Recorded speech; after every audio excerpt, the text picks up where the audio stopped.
સુરતમાં વરાછાના ધારાસભ્ય કુમાર કાનાણીએ પરિવાર સાથે કર્યું મતદાન. વોર્ડ નંબર 5માં કર્યું ધારાસભ્યએ મતદાન. લોકોને મતદાન કરવા માટે અપીલ કરવામાં આવી. 10 વર્ષથી આ વિસ્તારમાં વિપક્ષ જીતી રહ્યો છે. આ વખતે ભાજપ તરફી મતદાન થઈ રહ્યું હોવાનું જણાવ્યું. આજે મતદાનનો દિવસ છે. વરાછાની જનતા આજે મતદાન કરવાની છે.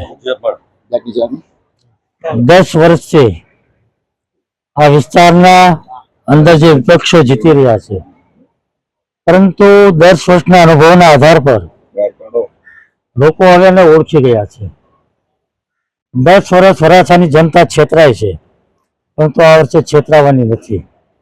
એટલા માટે પૂરા તાકાતથી, પૂરા હિંમતથી અને જોશથી ભારતીય જનતા પાર્ટી તરફે મતદાન થઈ રહ્યું છે અને ભારતીય જનતા પાર્ટીના ઉમેદવારોનો વિજય નિશ્ચિત છે અને ભવ્ય વિજય થવાનો છે. લોકોને શું અપીલ ગરમી બી બહુ પડી રહી છે. હું મતદારોને વિનંતી કરું છું કે ગરમી છે, ઉનાળો છે, પરંતુ આ રાષ્ટ્રીય પર્વ છે.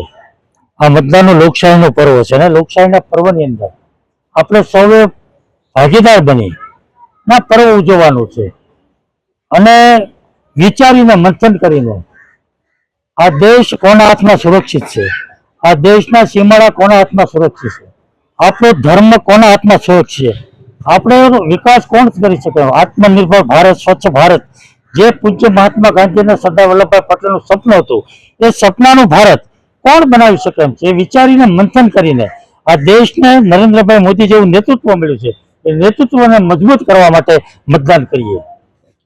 કેમેરામેન સેનલ વિરાણી સાથે વિશાલ છેઠા, માનવ પ્રભા ન્યૂઝ, સુરત.